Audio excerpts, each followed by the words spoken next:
Hello সবাই, আজ রাতেও আমরা একটু আরাম করে বালিশ টেনে আলোটা হালকা করে একেবারে শান্ত ভঙ্গিতে ভেসে যাব বাঙালির এক পুরনো গল্পে।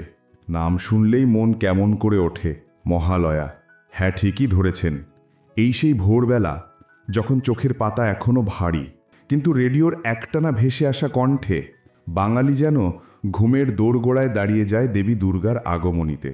এখনকার দিনে হয়তো ফোনে ইউটিউব খুলে মহিষাসুর মর্দিনী প্লে করা যায়, কিন্তু একসময় এটা ছিল বাঙালির জন্য ওয়ার্ল্ড কাপ ফাইনাল মতো।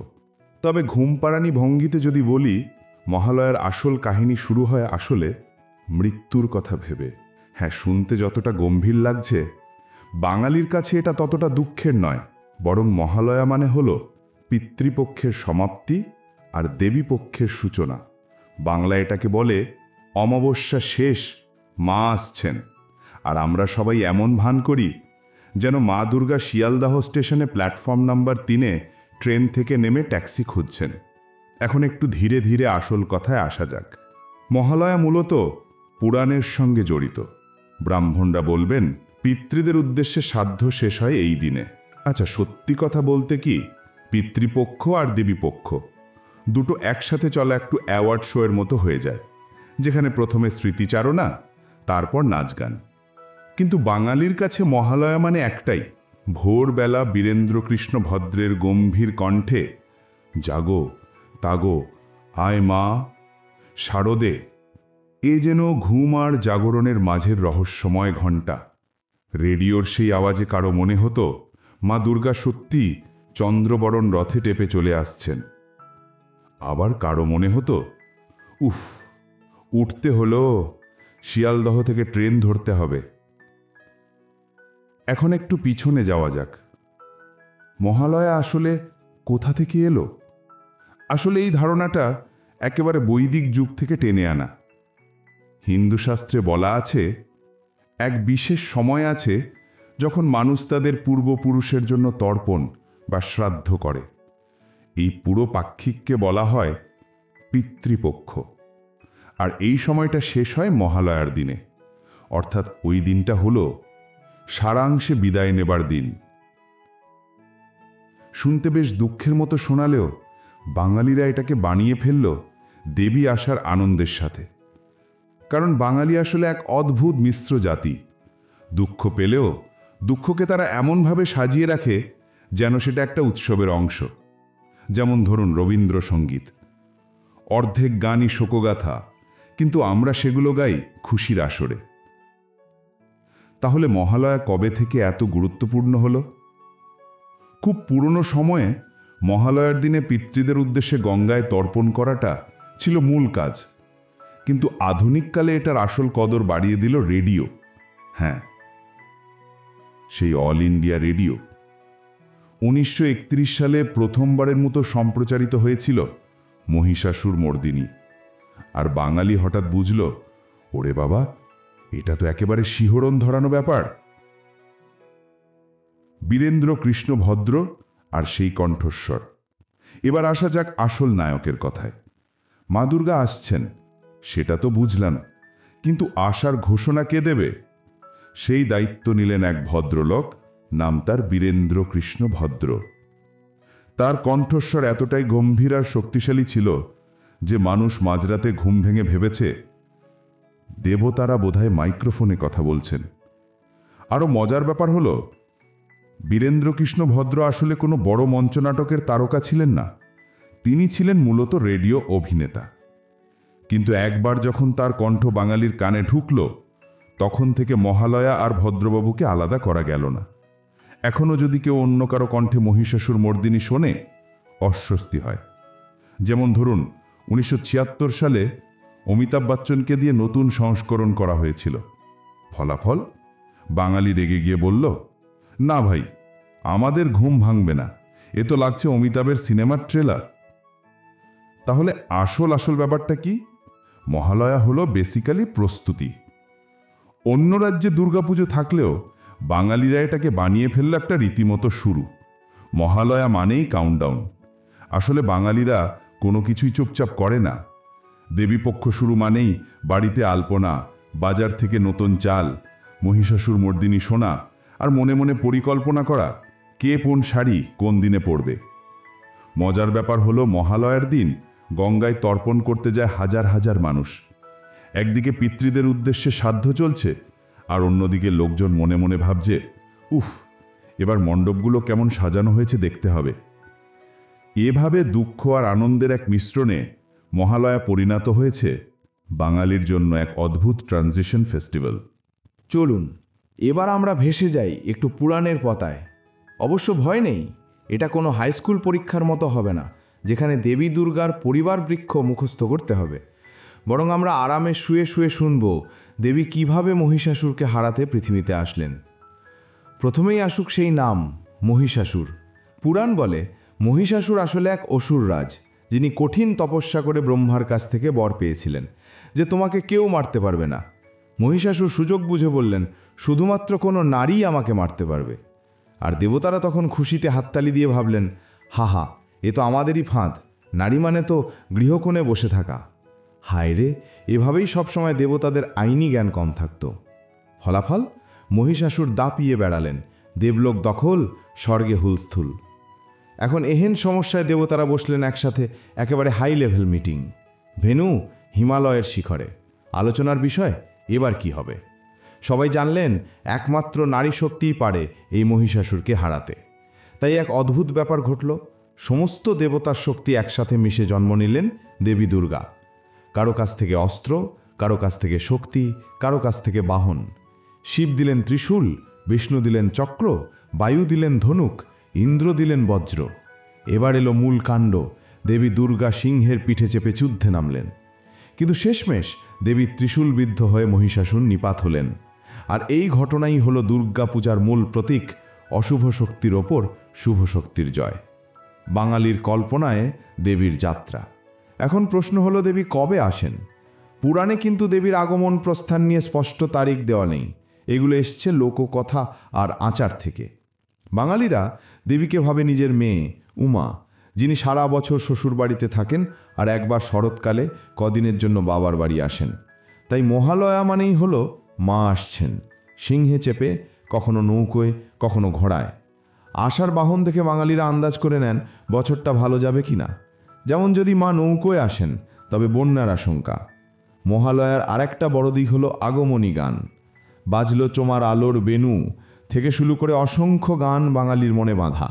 এগুলোতে দেবীকে ডাকার আবেদন, মায়ের কাছে অভিমান, শৈশবের স্মৃতি সব কিছু মিশে আছে। কেউ কেউ তো বলেন আগমনী গান না শুনলে তাদের পুজোই শুরু হয় না। এবার আমরা আবার ফিরে আসি ভোরবেলা সেই দৃশ্যে। চারপাশে তখনও আধো অন্ধকার, হাওয়ায় হালকা ঠান্ডা। গঙ্গার ধারে মানুষ গঙ্গা জল হাতে দাঁড়িয়ে তর্পণ করছে। আবার একই সময় শহরের ঘরে ঘরে রেডিও বাজছে বীরেন্দ্র কৃষ্ণ ভদ্রের কণ্ঠ। বাঙালির কাছে এটাই মহালয়ার মূল এসেন্স। পিতৃপক্ষের সমাপ্তি, দেবীপক্ষের সূচনা, আর তার সাথে এক অদ্ভুত ভোরবেলার নস্টালজিয়া। এইভাবে পুরাণের সঙ্গে মিশে আছে লোকাচার, আর লোকাচারের সঙ্গে মিশে আছে আধুনিক মিডিয়া। তাই মহালয়া তাই শুধু ধর্মীয় আচার নয়, এক ধরনের কালচারাল ট্রানজিশন, যেখানে মৃত্যু, দেবী, সঙ্গীত আর বাঙালির আবেগ মিশে আছে একসাথে।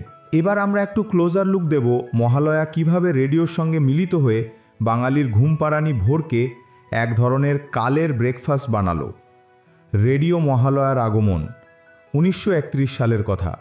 হ্যাঁ, তখন কোনো ইউটিউব বা স্পটিফাই ছিল না। মানুষ বাঙালিরা শুনতেন একটাই, অল ইন্ডিয়া রেডিও। আর এই রেডিও হলো বাঙালির মহালয়ার সবচেয়ে বড় ইনোভেশন। আসলে মহালয়া আগে ছিল নদী ধারে তর্পণ আর ঘরের ভেতরে ছোট্ট ছোট্ট আগমনী গান, কিন্তু রেডিও এসে সেই সব পরিবর্তন করে দিল। হঠাৎ ভোরবেলায় পুরো বাংলার মানুষ একসাথে শুনতে লাগলো আয় মা শারদে, এমন দৃশ্য যেটা তুলনা করলে হয়তো বলা যায় আজকের দিনে নেটফ্লিক্সের নতুন বড় হিট সিরিজের একবারে প্রিমিয়ার দেখার মতো। বীরেন্দ্রকৃষ্ণ ভদ্র, কণ্ঠের জাদু। এখন আসি মূল নায়কের কাছে। বীরেন্দ্রকৃষ্ণ ভদ্র নাম শুনলেই বাঙালি জানে ঘুম আর জাগরণ মিলিত হয় এক অপূর্ব জাদুর মতো। তার কণ্ঠ ছিল একেবারে মনোটোন, কিন্তু একদম হিপনোটিক। ধরে নিন আপনি শুয়ে আছেন, চোখ খোলা বন্ধ মিলিয়ে, আর হঠাৎ সেই কণ্ঠ আসে, জাগো তা গো মা আসছেন। শব্দগুলো এভাবে ধীরে ধীরে ভেসে আসে যে মনে হয় দেবী আসছেন। আর আশ্চর্যভাবে কেউই হাসে না, কেউই বিরক্ত হয় না, কারণ ভদ্রবাবুর কণ্ঠই ছিল সেই পারফেক্ট লালাবাই। মজার ব্যাপার হলো, বাঙালি প্রায়শই বলেন ভদ্রবাবু ছাড়া মহালয়া শুনলে মনে হয় ঘুমই আসছে না। এটাই আসল রহস্য। কণ্ঠ একদম স্লিপি টাইম ফ্রেন্ডলি। 1976 সালের অমিতাভ বিতর্ক। এবার আসা যাক একটু হালকা কন্ট্রোভার্সিতে। 1976 সালে রেডিও চায় নতুন কিছু চেষ্টা করতে। ভাবলেন কেননা অমিতাভ বচ্চনকে দিয়ে মহালয়া করাই যায়। হ্যাঁ, সেই সময়ের মহালয়া দর্শকদের কাছে ছিল সেক্রেড, আর অমিতাভ বচ্চন তখন সুপারস্টার। ফলাফল বাঙালি রেগে গেল। যেমন ধরুন, আপনি যখন প্রতিদিন সকালে 1 কাপ দুধ পান, হঠাৎ কেউ আপনাকে চা দেয়, ঠিক সেই রকম অনুভূতি। গল্পগুলো বলছে, ফোন বাজছে, চিঠি আসছে, সবাই বলছে না ভাই, আমাদের মাকে এভাবে চলবে না, আমাদের ভদ্রবাবু চাই। শেষ পর্যন্ত কি হলো? অমিতাভ বচ্চনের মহালয়া স্থগিত, আর বাঙালি আবার বীরেন্দ্রকৃষ্ণ ভদ্রের কণ্ঠে ফিরে এলো। ফলাফল শান্তি ফিরে এলো। ঘুম পাড়ানি ভোর আবার আগের মতো। বাঙালির আবেগ, এখানেই আসল বিষয়। মহালয়া কেবল অনুষ্ঠান নয়, বাঙালির আবেগ। একদিকে পিতৃপক্ষের শেষ, অন্যদিকে দেবীপক্ষের শুরু, আর তার সঙ্গে যুক্ত আছে রেডিও, কণ্ঠ, গান এবং সেই নস্টালজিয়ার মিশ্রণ।